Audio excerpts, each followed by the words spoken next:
घर में एक चीज ले आते हैं तो आपके घर में कभी भी धन दौलत की कमी नहीं होगी। घर हमेशा समृद्ध बना रहेगा और आपको लगातार लाभ मिलता रहेगा। भक्तों, कई लोग वीडियो को बीच बीच से देखते हैं या काट कर देखते हैं। ऐसे लोगों को जीवन में सफलता नहीं मिलती। माताएं और बहनें, कृपया वीडियो को पूरा देखें। इस वीडियो को देखने भर से ही आपके जीवन में सकारात्मक बदलाव आ सकते हैं। नई नई सफलताएं मिलने लगेंगी। भक्तों, सबसे पहले हम आपको बताएंगे कि तुलसी में ऐसी कौन सी चीज बांधनी चाहिए जिससे माता लक्ष्मी आपके घर में आती है और धन की कभी कमी नहीं होती।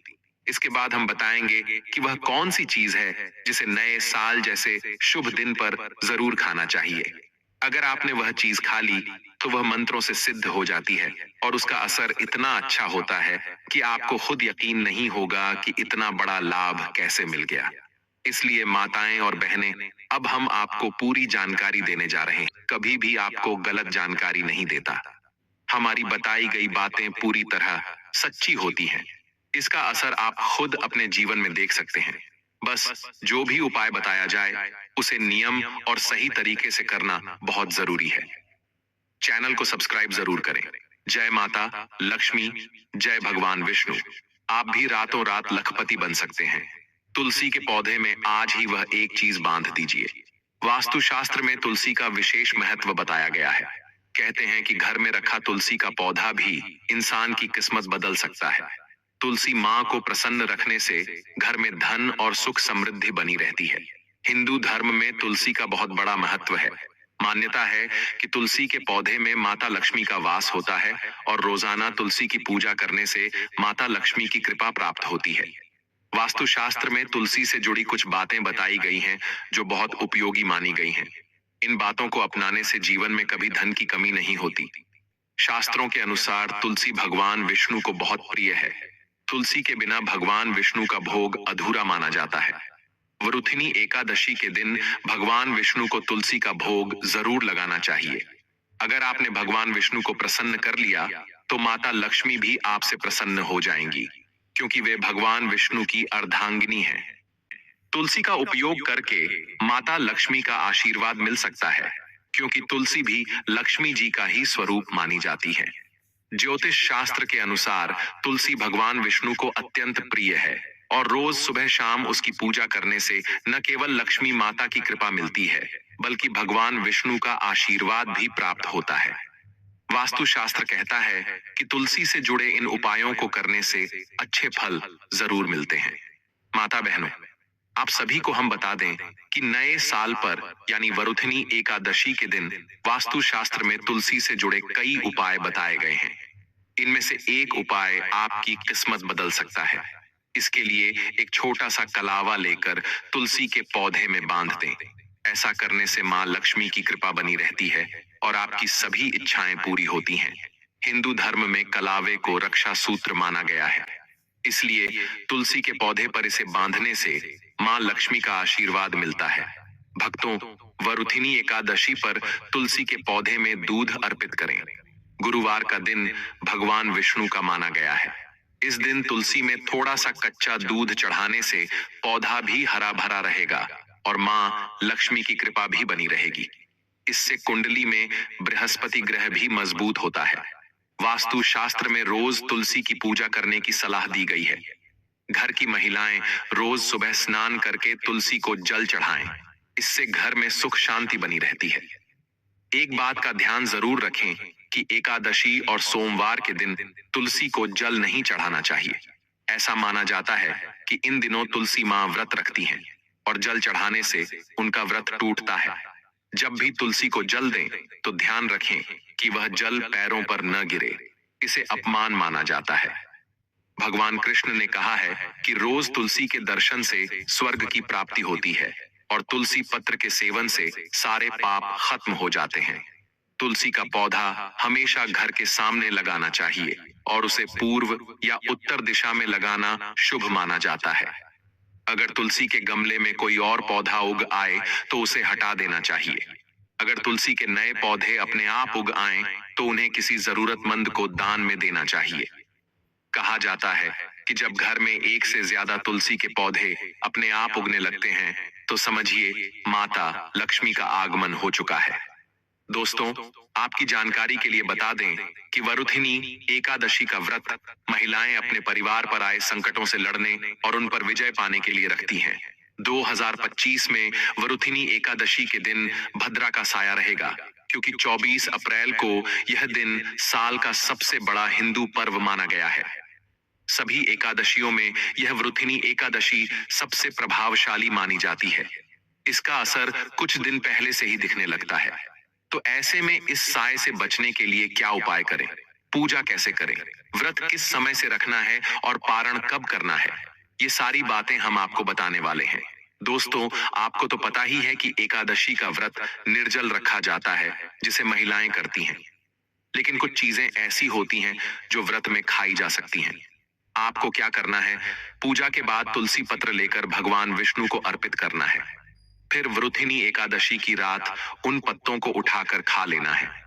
जैसे ही आप उन पत्तों को खाते हैं, आपको एक अलग सी दिव्यता का अनुभव होगा और मन ही मन अपनी इच्छा कहकर आप व्रत का पारण कर सकते हैं। आपको व्रत में तामसिक भोजन का उपयोग भूल कर भी नहीं करना है।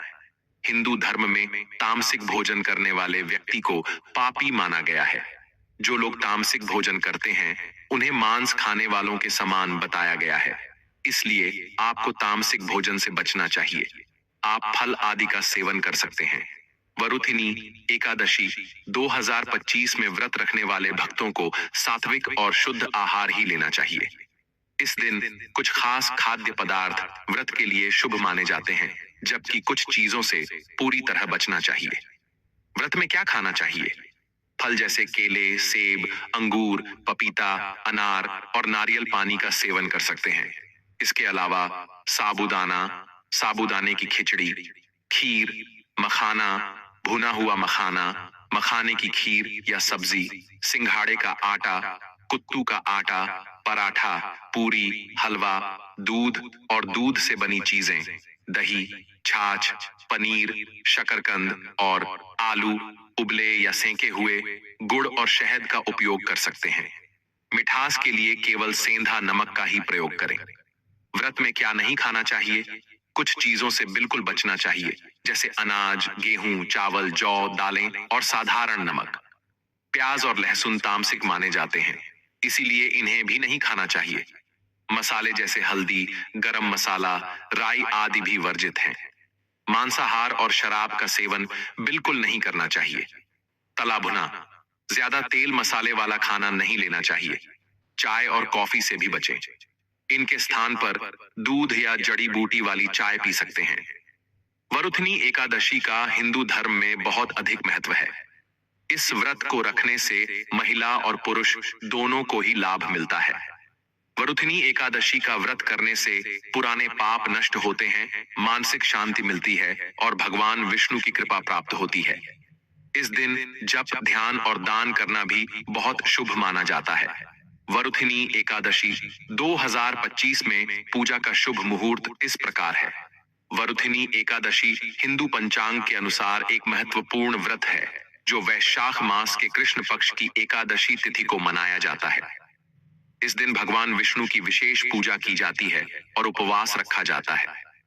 वरुथिनी का अर्थ होता है रक्षा करने वाली। एकादशी के दिन व्रत रखने से पापों से मुक्ति मिलती है और जीवन में सुख और समृद्धि आती है। यह व्रत पुण्य, मोक्ष और सभी प्रकार के कष्टों से रक्षा करने वाला माना जाता है। पूजन विधि: एक दिन पहले यानी दशमी तिथि को सात्विक भोजन करें और ब्रह्मचर्य का पालन करें। एकादशी के दिन सुबह स्नान करके भगवान विष्णु की पूजा करें। व्रत रखकर एयूएम नमो भगवते वासुदेवाय मंत्र का जाप करें। रात को जागरण और भजन कीर्तन करें। द्वादशी के दिन ब्राह्मणों को भोजन करवाकर व्रत का पारण करें।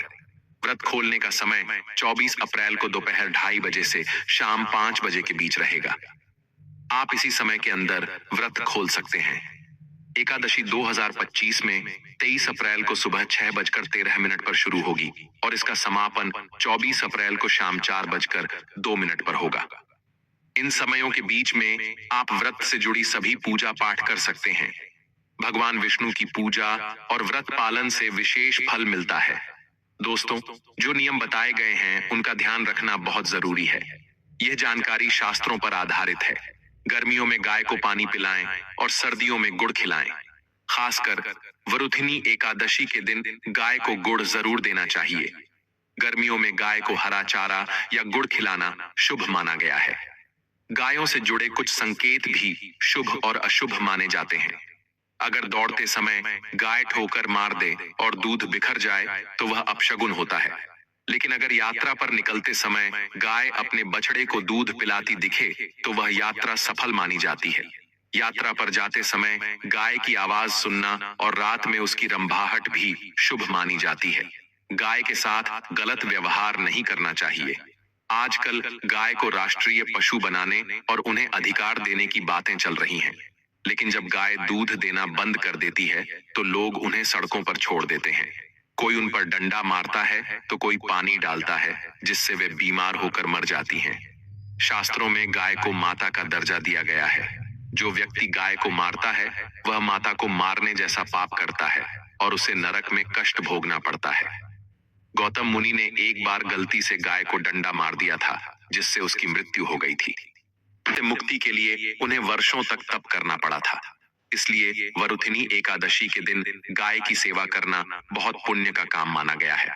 भगवान श्री कृष्ण ने इसी एकादशी पर बैल रूप में आए वृद्ध आश्रम के राक्षस का वध किया था, जिससे मुक्ति के लिए भगवान श्री कृष्ण ने सभी तीर्थों को एक कुंड में बुलाया था और उस कुंड में स्नान करके वे पाप से मुक्त हो गए थे। दोस्तों, पानी पी रही गाय को भगाना बहुत बड़ा पाप माना गया है।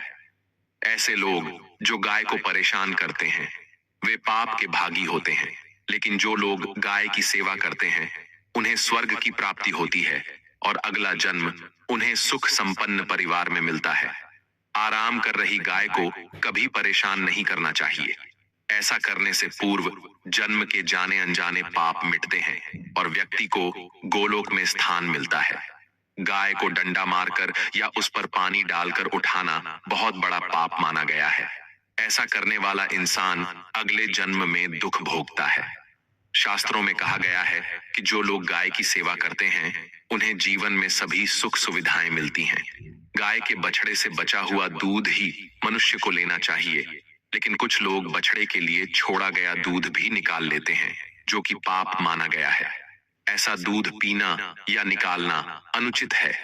गौवंश यानी गाय और बैल की पीठ पर बैठना शास्त्रों में महापाप बताया गया है। ऐसा करने वालों को नरक में कष्ट झेलना पड़ता है। नंदी ने अपनी इच्छा से भगवान शिव की सवारी बनना स्वीकार किया था, इसलिए वह अपवाद है। शास्त्रों में गाय के दान को भी बहुत पुण्यदायक माना गया है, लेकिन बीमार और बूढ़ी गाय का दान नहीं करना चाहिए। कठोपनिषद की कथा के अनुसार नचिकेता ने अपने पिता द्वारा बूढ़ी गायों के दान पर आपत्ति जताई थी। दूध देने वाली और बछड़े सहित गाय का दान करने से महान पुण्य प्राप्त होता है और स्वर्ग में स्थान मिलता है। सूर्य, चंद्र, मंगल या शुक्र की राहु से युति होने पर पितृदोष बनता है। सूर्य पिता से और मंगल रक्त से जुड़ा होता है। यदि सूर्य पर शनि, राहु या केतु की दृष्टि हो और मंगल की राहु या केतु से युति हो तो पितृदोष बनता है, जिससे जीवन में संघर्ष बढ़ता है। इस दोष से मुक्ति के लिए गाय को प्रतिदिन या किसी भी एकादशी के दिन रोटी, गुड़ या चारा खिलाना लाभकारी होता है। हर शुभ काम में गौ माता या उनसे जुड़ी चीजें जैसे गोबर, गोमूत्र, दूध या घी का उपयोग अवश्य करना चाहिए। इससे पुण्य प्राप्त होता है। सनातन परंपरा के अनुसार जिस घर में गाय होती है वहां के वास्तु दोष स्वतः समाप्त हो जाते हैं। गाय की पीठ पर जो कुबड़ होता है वह बृहस्पति ग्रह का प्रतीक माना जाता है। यदि किसी की कुंडली में बृहस्पति मकर राशि में हो या अशुभ स्थिति में हो और उस समय सामने से गौ माता आ जाएं, तो उन्हें अपनी दाहिनी ओर से जाने देना शुभ होता है। आपकी यात्रा जरूर ही सफल होगी और साथ ही यह संकेत भी जान लें। यदि आप यात्रा पर जा रहे हैं और सामने गाय आ जाए या वह अपने बछड़े को दूध पिलाती दिखाई दे तो यह शुभ संकेत माना जाता है। इसका मतलब है कि आपकी यात्रा सफल रहेगी। जिस घर में गाय होती है वहां के वास्तु दोष अपने आप खत्म हो जाते हैं। आप भी रोज ताजा रोटी बनाएं और कोशिश करें कि वह रोटी तुरंत ही गाय को खिला दें। अगर आप रोटी बनाकर उसे अगले दिन देते हैं तो वह बासी मानी जाती है। गाय को कभी भी बासी रोटी नहीं देनी चाहिए।